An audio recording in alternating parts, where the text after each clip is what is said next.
Hi hello నమస్తే welcome to mister Rama. నేను మీ anchor Ramavath. ఆంధ్రప్రదేశ్లో గత 45 రోజులుగా అంటే కూటమి గవర్నమెంట్ ఏర్పడిన తర్వాత నుండి మనం చూసుకున్నట్టయితే పరిస్థితులు చాలా దారుణంగా మారుతూ ఉన్నాయి. ఇటు లా అండ్ ఆర్డర్ వైఫల్యం చెందిందో, లేకపోతే పోలీస్ వ్యవస్థ సీరియస్గా లేదు, లేకపోతే ఎక్కడ లోపం జరిగిందో కానీ గత 45 రోజులుగా మనం చూస్తూనే ఉన్నాం. ఎక్కడో ఒక దగ్గర ఈ అత్యాచారాలు, రేప్స్ జరుగుతూ ఉన్నాయి, చిన్నపిల్లల మీద రేప్స్ జరుగుతున్నాయి. అండ్ మరోపక్క చూసుకున్నట్టయితే మర్డర్లు ఎక్కువగా జరుగుతున్నాయి. అండ్ రీసెంట్గా అయితే అసలు వినుకొండ ఇన్సిడెంట్ అయితే అసలు మొత్తం ఆంధ్ర మొత్తం షేక్ అయిపోయింది ఆ ఇన్సిడెంట్ తోటి, నడి రోడ్డు మీద జరిగిన ఇన్సిడెంట్ తోటి. ఎందుకు ఇలా జరుగుతుంది? గత 45 రోజులుగా 45 డేస్ కంప్లీట్గా వస్తుంది. ఎందుకని ఇంకా గవర్నమెంట్ దీని మీద సీరియస్ అవ్వట్లేదో నాకు అర్థం కావట్లేదు. ఇంత పెద్ద పోలీస్ వ్యవస్థ ఉంది అండ్ లా అండ్ ఆర్డర్ ఉంది, ఇన్ని ఉన్నా సరే ఎందుకని ఇలాంటివన్నీ జరుగుతూ ఉన్నాయి? ఎక్కడ లోపం ఉంది? అంటే ప్రజలు ఇలా ఒక నేరం చేస్తే మాకు ఇలాంటి శిక్ష పడుతుందనే భయం ప్రజల్లో కలగట్లేదా? ఎంత యథేచ్ఛగా జరుగుతున్నాయి, నిజంగా చాలా బాధాకరం.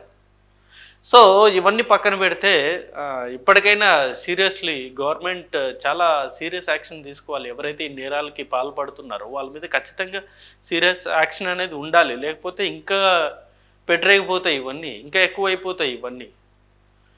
సో ఇవన్నీ పక్కన పెడితే రీసెంట్గా వినుకొండలో జరిగిన ఒక రషీద్ హత్యకు సంబంధించి ఇప్పుడు సంచలనం అవుతూ ఉంది. ఆ టాపిక్ అనేది నడి రోడ్డు మీద హింసాత్మకంగా జరిగిన ఘటన.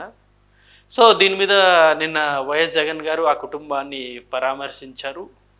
పరామర్శించిన తర్వాత ఒక ప్రెస్ మీట్లో కొన్ని వ్యాఖ్యలు చేశారు, కొన్ని స్టేట్మెంట్స్ అనేది ఇచ్చారు. ఆ స్టేట్మెంట్స్ ఇప్పుడు ప్రస్తుతం చాలా వైరల్ అవుతుంది. ఏంటి ఆ స్టేట్మెంట్స్ అంటే, అందులో ముఖ్యంగా వైఎస్ జగన్ గారు మెన్షన్ చేసింది వచ్చేసి, ఇప్పుడు త్వరలో జరగబోయే అసెంబ్లీ సెషన్స్లో ఖచ్చితంగా మేము ఈ హింసాత్మక ఘటన మీద మేము ప్రశ్నిస్తాము, గవర్నర్ గారి ప్రసంగాన్ని అవసరమైతే మేము అడ్డుకుంటామని చెప్పేసి ఒక స్టేట్మెంట్ ఇచ్చారు.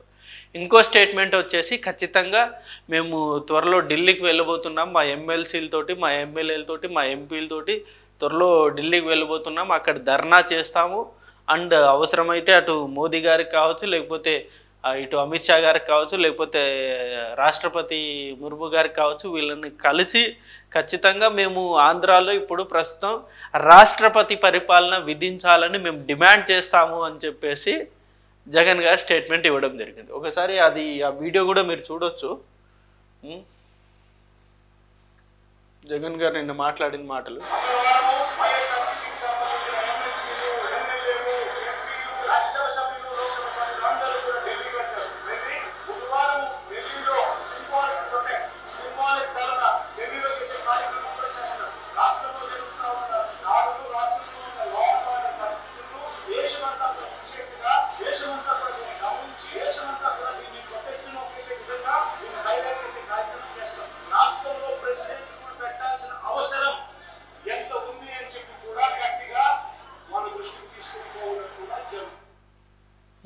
ఇది జగన్ గారు చెప్పిన మాటలు. సో అంటే రాష్ట్రంలో ప్రస్తుతం ఈ గవర్నమెంట్ విఫలం చెందింది అండ్ కంప్లీట్గా ఫెయిల్యూర్ అయిపోయింది. లా అండ్ ఆర్డర్ ప్రొటెస్ట్ చేయడంలో కంప్లీట్గా టీడీపీ గవర్నమెంట్ ఫెయిల్ అయిపోయింది. కాబట్టి ఇప్పుడు రాష్ట్రపతి పరిపాలన విధించాలని చెప్పేసి జగన్ గారు డిమాండ్ చేస్తున్నారు. నిజంగా రాష్ట్రపతి పరిపాలన విధించవచ్చా? అలాంటి సిచ్యువేషన్ ఉందా? అసలు రాష్ట్రపతి పరిపాలన విధించాలంటే ఎలాంటి పరిస్థితులు ఉండాలి అనేది ఇప్పుడు ప్రస్తుతం మనం వీడియోలో కంప్లీట్గా డిస్కస్ చేద్దాం. అండ్ మొదటగా రాష్ట్రపతి పరిపాలన విధించాలంటే కంపల్సరీ ఆ స్టేట్లో ఎమర్జెన్సీ సిచ్యువేషన్ క్రియేట్ అయి ఉండాలి. లైక్ ఎలా లా అండ్ ఆర్డర్ కంప్లీట్గా విఫలం అయి ఉండాలి, అదుపు తప్పు ఉండాలి లా అండ్ ఆర్డర్ అనేది. లేకపోతే ఈ రాజ్యాంగ సంస్థలు ఏవైతే ఉన్నాయో, గవర్నమెంట్ సెక్టర్ కావచ్చు, లేకపోతే రాజ్యాంగానికి లోబడి పనిచేసే అన్ని సెక్టార్లు కూడా పూర్తిగా విఫలం అయి ఉండాలి. ఇలాంటి సిచ్యువేషన్లో మాత్రమే ఈ రాష్ట్రపతి పరిపాలన రాష్ట్రానికి విధిస్తారు. సో మనం చూసుకున్నట్టయితే గత 45 రోజులుగా జరుగుతున్న ఘటనలు ఎక్కువగా రేప్ కేసెస్ ఎక్కువగా నమోదవుతున్నాయి. అండ్ రీసెంట్గా బిన్నుకొండ కేసు అనేది కూడా చాలా వైరల్ అయింది. సో ఇవన్నీ మనం చూస్తున్నట్టే ఇవి కేవలం ఈ జరుగుతున్న పరిణామాల దృష్ట్యా ఇప్పుడు రాష్ట్రపతి పరిపాలన విధించాలంటే అంత పాసిబుల్ అయితే కనిపిస్తలేదు, అంత పాసిబుల్ అయితే లేదు. ఎందుకంటే రాష్ట్రపతి పరిపాలన విధించాలంటే it's not a simple thing. ఇప్పుడు ఈ రీసెంట్ వినుకొండ ఇన్సిడెంట్ మనం చూసుకుందాం. ఇప్పుడు రీసెంట్గా వినుకొండ ఇన్సిడెంట్ జరిగింది. వినుకొండ ఇన్సిడెంట్ జరిగింది అక్కడ ఎస్పీ గారు ప్రెస్ మీట్లో ఏం చెప్పారు, ఇది కేవలం వ్యక్తిగత కక్ష మాత్రమే, అంటే వ్యక్తిగత గొడవల వల్లే ఈ ఇన్సిడెంట్ జరిగింది అని చెప్పేసి ఎస్పీ గారు క్లియర్ కట్గా ప్రెస్ మీట్లో చెప్పారు. బట్ జగన్ గారు లేదు, ఇది రాజకీయ హత్య, మా వైసీపీ నాయకుడికి టీడీపీ నాయకుడు హత్య చేశారు అని చెప్పి జగన్ గారు చెప్తూ ఉన్నారు. సో ఇప్పుడు అల్టిమేట్గా ఒకవేళ అలాంటి పరిస్థితి ఉంటే ఈ రాష్ట్రపతి పరిపాలన విధించాల్సి పరిస్థితి ఏర్పడితే ఫస్ట్ కమిటీ అనేది వేస్తారు. అందులో ఈ రిపోర్ట్స్ అన్నీ తెప్పించుకుంటారు. రిపోర్ట్స్ ఎవరి నుండి తెప్పించుకుంటారు? ఆబ్వియస్లీ పోలీస్ వాళ్ళ నుండి రిపోర్ట్స్ తెప్పించుకుంటారు. ఇప్పుడు వినుకొండ ఇన్సిడెంటే ఉంది. వినుకొండ ఇన్సిడెంట్లో గవర్నర్ గారు నిజంగా రిపోర్ట్స్ తెప్పించుకోవాలంటే రిపోర్ట్స్ తెప్పించుకొని ఏం జరిగిందంటే ఇట్లా పాత కక్షల వల్ల ఇలా జరిగింది అంటారు. పాత కక్షల వల్ల ఇలా జరిగిన దానికి రాష్ట్రపతి పరిపాలన విధించే అవకాశాలు అయితే లేవు. అంటే ఇప్పుడు రాష్ట్రంలో ఉన్నది NDA government in the sense బీజేపీతో అలయన్స్ ఉన్న గవర్నమెంట్ ఇప్పుడు ఉన్నది. టీడీపీ కావచ్చు, జనసేన కావచ్చు, బీజేపీ. సో బీజేపీ ప్రభుత్వాన్ని దగ్గరికి వెళ్ళి బీజేపీ గవర్నమెంట్ మీదే కంప్లైంట్ ఇవ్వడం, రాష్ట్రపతి పరిపాలన విధించమని వాళ్ళకే కంప్లైంట్ ఇవ్వడం. దీన్ని బీజేపీ వాళ్ళు ఎలా యాక్సెప్ట్ చేస్తారు? నిజంగా యాక్సెప్ట్ చేస్తారా? ఒకవేళ నిజంగా మోదీ గారు కావచ్చు, లేకపోతే అమిత్ షా గారు కావచ్చు, జగన్ గారికి అపాయింట్మెంట్ ఇచ్చారే అనుకుందాం, వాళ్ళు వెళ్ళి నిజంగా ఎన్డీఏ గవర్నమెంట్ ఫెయిల్యూర్ అయిపోయింది, అక్కడ రాష్ట్రపతి పరిపాలన విధించాలి అని చెప్పేసి చెప్పినా సరే వాళ్ళు నిజంగా యాక్సెప్ట్ చేస్తారా దాన్ని? ఎందుకంటే అక్కడ రాష్ట్రపతి పరిపాలన విధించారు అంటే ఇండైరెక్ట్గా బీజేపీ పాలిస్తున్న ప్రాంతాన్ని రాష్ట్రపతి పరిపాలన విధించడమే, అలయన్స్లో ఉన్నారు కాబట్టి. సో బీజేపీ ఆబ్వియస్లీ దీన్ని ఒప్పుకోదు కూడా. సో ఇదొక రాష్ట్రపతి పరిపాలన విధించకపోవడానికి ఇదొక రీజన్. అండ్ ఇంకొకటి, రాష్ట్రపతి పరిపాలన మేజర్గా ఇంప్లిమెంట్ చేసేది ఎందుకు? ఈ కంప్లీట్గా మళ్ళీ డిజాల్వ్ అవ్వాలని. అంటే ఈ ప్రస్తుత గవర్నమెంట్ మొత్తం కంప్లీట్గా ఫెయిల్యూర్ అయింది కాబట్టి మీరు పరిపాలించడం అంటే ఈ రాష్ట్రపతి పరిపాలన తీసుకురావాలి అంటే రాష్ట్రపతి గారి పరిపాలన తీసుకొస్తే 6 నెలలు మాత్రమే పరిపాలించడానికి వాళ్ళకి హక్కు ఉంటుంది. దాని తర్వాత కూడా పరిస్థితులు అనుకూలంగా లేకపోతే మరొక 6 నెలలు పొడిగిస్తారు. అంతే తప్ప ఈ 6 నెలలు తర్వాత కంపల్సరీ మళ్ళీ రీఎలక్షన్ అనేది వెళ్తారు, మళ్ళీ ఎలక్షన్కి వెళ్ళాల్సిందే. రాష్ట్రపతి పరిపాలన విధించిన తర్వాత ఖచ్చితంగా ప్రస్తుతం ఉన్న గవర్నమెంట్ని డిజాల్వ్ చేస్తారు, రద్దు చేస్తారు, ఆ శాసనసభని రద్దు చేస్తారు, అందరు ఎమ్మెల్యేలని అందరినీ రద్దు చేస్తారు. సో అందరినీ రద్దు చేసిన తర్వాత మళ్ళీ ఆబ్వియస్లీ మళ్ళీ రీఎలక్షన్స్ వస్తాయి. సో మళ్ళీ రీఎలక్షన్స్లో మళ్ళీ ఏ గవర్నమెంట్ అయితే ఎన్నుకుంటారో వాళ్ళు మళ్ళీ గవర్నమెంట్ ఫామ్ చేసి మళ్ళీ పరిపాలన అనేది చేస్తారు. మరికొందరు సోషల్ మీడియాలో కామెంట్స్ చేస్తుంది ఇదే, వైఎస్ జగన్ గారు అధికారం కోల్పోయిన తర్వాత నుండి ఖచ్చితంగా మళ్ళీ అధికారంలోకి ఎలాగైనా రావాలనే తపనతో రాష్ట్రపతి పరిపాలన కోరుకుంటున్నారు. అలాంటి పరిస్థితులు ఇప్పుడు ఆంధ్రాలో లేవని చెప్పేసి చాలామంది సోషల్ మీడియాలో లేకపోతే డిబేట్స్లో పాల్గొన్న వాళ్ళు చెప్తున్న మాట.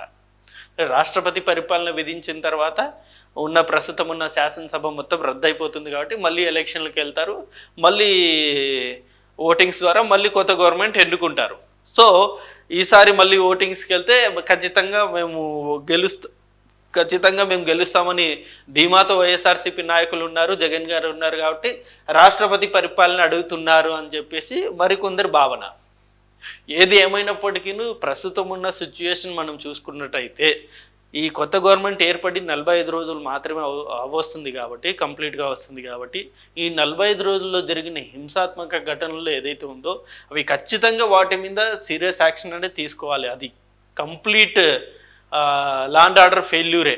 ఇప్పుడు ప్రస్తుతం ఉన్న టీడీపీ గవర్నమెంట్ చాలా సీరియస్గానే ఉండాలి. సీరియస్గా ఉంటే తప్ప ప్రస్తుతం జరుగుతున్న అఘాయిత్యాలు, నేరాలు ఆగవు. మరి నిజంగా చూడాలి. నిజంగా రాష్ట్రపతి పరిపాలన వచ్చే అవకాశాలు అయితే ఉండవు. ఎందుకంటే రాష్ట్రపతి పరిపాలన పెట్టాలంటే అంత చిన్న విషయం కాదు, అంత ఈజీగా అయ్యే ప్రాసెస్ కూడా కాదు. సో లా అండ్ ఆర్డర్ని కంట్రోల్ చేసుకోగలిగితే ఖచ్చితంగా ఆంధ్రప్రదేశ్ మరొక ముందడుగులోనే ఉంటుంది. అండ్ లా అండ్ ఆర్డర్ కనుక వైఫల్యం చెందితే ఇప్పుడు ఈ గత 45 రోజులుగా జరిగిన పరిణామాల్లాగే ఇంకా కంటిన్యూ కొనసాగితే మటుకు రాష్ట్రం మరొకసారి వెనుకబడే అవకాశాలు ఎక్కువగా ఉంటాయి. సో రాష్ట్రం పెట్టుబడులు రావాలన్నా, లేకపోతే రాష్ట్రంలో ప్రజలు ప్రశాంతంగా జీవించాలన్నా ఇలాంటి పరిస్థితులు ఉండకూడదు. దాడులు ఉండకూడదు. ముఖ్యంగా అమ్మాయిల మీద జరిగే ఈ అత్యాచారాలు అనేది ఉండకూడదు. ఇవి లేని రోజే ఖచ్చితంగా రాష్ట్రం అనేది బాగుంటుంది. రాష్ట్రంలో ఉన్న ప్రజలు కూడా సంతోషంగా హ్యాపీనెస్ తోటి ఉంటారు. ఇప్పుడు ఈ జరుగుతున్న పరిణామాలన్నీ ఇవన్నీ జరుగుతూ ఉన్నాయి. ఇవన్నీ చూస్తూ ఉంటే అరే రేపొద్దున ఏం జరుగుతుందో, రేపు ఏం జరుగుతుందో అనే భయంగానే ప్రతి ఒక్కరు బ్రతుకుతారు. అంటే నడి రోడ్డు మీద ఇలా జరిగిందంటే ఆ వీడియో చూసిన వాళ్ళందరికీ ఎంత భయం పుడుతుందో ఒక్కసారి ఆలోచించండి. అంటే పోలీస్ వ్యవస్థ ఇంత వైఫల్యం చెందిందా అన్నది ఆ ఒక్క ఘటన చూస్తేనే అర్థమవుతుంది. నిజంగా పోలీస్ వ్యవస్థ కనుక స్టార్టింగ్ నుండే స్ట్రిక్ట్గా ఉండుంటే ఈరోజు ఈ పరిస్థితి వచ్చి ఉండేది కాదు. నడి రోడ్డు మీద అలా జరిగే ఘటన. సో ఇప్పటికైనా లా అండ్ ఆర్డర్ మీద చంద్రబాబు నాయుడు గారు దృష్టి పెట్టాలి. ఖచ్చితంగా ఇలాంటి ఘటనలు మరొక్కసారి జరగకుండా చూసుకోవాలి. అప్పుడే ఈ రాష్ట్రం అనేది బాగుపడుతుంది. చిన్నపిల్లల మీద అత్యాచారాలు ఎక్కువైపోయినాయి. అండ్ పార్టీలు పేరు చెప్పుకొని వైసీపీ పార్టీ వాళ్ళు టీడీపీ వాళ్ళ మీద, టీడీపీ పార్టీ వాళ్ళు వైసీపీ వాళ్ళ మీద ఇలా దాడులు జరుగుతూనే ఉన్నాయి. రోజు ఏదో ఒక న్యూస్ బయటకు వస్తూనే ఉంది. ఏదో ఒక న్యూస్, సెన్సేషనల్ న్యూస్ బయటకు వస్తూనే ఉంది. పలానా చోట పలానా దగ్గర వైసీపీ నాయకుడిపై దాడి అనో, లేకపోతే పలానా చోట పలానా దగ్గర టీడీపీ నాయకుడిపై దాడి అనో, ఇలా రోజు ఎక్కడో ఒక దగ్గర ఈ న్యూస్ అనేది వస్తూనే ఉంది. ఈ నాయకులు నిజంగా ఎవరైతే ఈ దాడులు చేసుకుంటున్నారో వాళ్ళందరికీ ఒకటే విజ్ఞప్తి. నాయకులు అందరూ బాగానే ఉంటారు, రెచ్చగొట్టే నాయకులు అందరూ బాగానే ఉంటారు. టీడీపీ కావచ్చు, వైసీపీ కావచ్చు, ఎవరైనా నాయకులు అందరూ బాగానే ఉంటారు. కింద కార్యకర్తలు ఎవరైతే ఉన్నారో వాళ్ళు ఇప్పుడు ఈ ప్రాబ్లమ్స్లో ఇరుక్కుంటున్నారు. వాళ్ళు ఈ దాడుల్ని ఫేస్ చేస్తున్నారు. నాయకులు అండ చూసుకొని రెచ్చిపోయిన కార్యకర్తలు ఇప్పుడు ఈ ప్రాబ్లం ఫేస్ చేస్తున్నారు. వాళ్ళకి గతంలో ఆ నాయకుడు అండ చూసుకొని రెచ్చిపోయి వాక్యాలు చేయడమో, లేకపోతే రెచ్చిపోయి స్టేట్మెంట్లు ఇవ్వడమో, సోషల్ మీడియాలో రెచ్చిపోవడమో అలాంటివి చేస్తుంటారు. ఇప్పుడు వీళ్ళు అధికారంలోకి వచ్చిన్నారు కాబట్టి వీళ్ళు ఇప్పుడు ఈ నాయకుల్ని అండ చూసుకొని వాళ్ళ మీద దాడులు చేస్తున్నారు.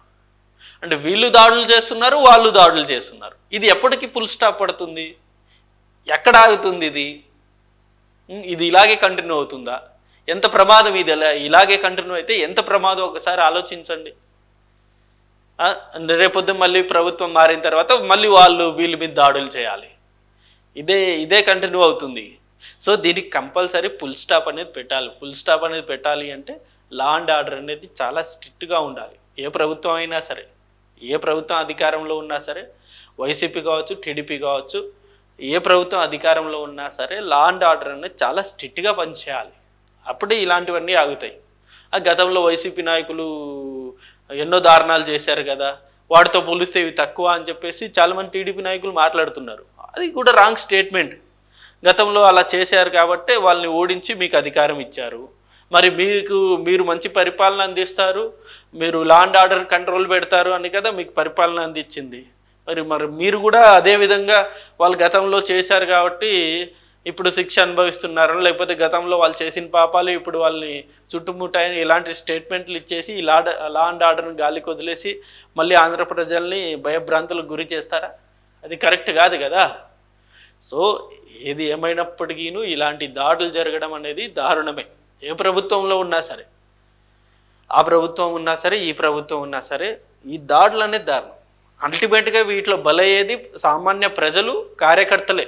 నాయకులందరూ హ్యాపీగా ఉంటారు, సేఫ్గా ఉంటారు, వాళ్ళు సేఫే. బలయ్యేది కార్యకర్తలే. సో ఈవెన్ ప్రతి ఒక్క కార్యకర్తకి ఇదే నేను మనవి చేస్తున్న వీడియో ద్వారా, దయచేసి గతంలో వాళ్ళు ఏమన్నా రెచ్చగొట్టే వాక్యాలు చేస్తున్నా సరే మీరు దాన్ని లీగల్గా వెళ్ళండి. మనం ప్రజాస్వామ్య దేశంలో ఉన్నాం.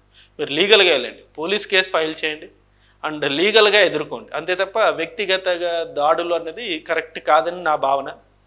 సో ఇది వీడియో.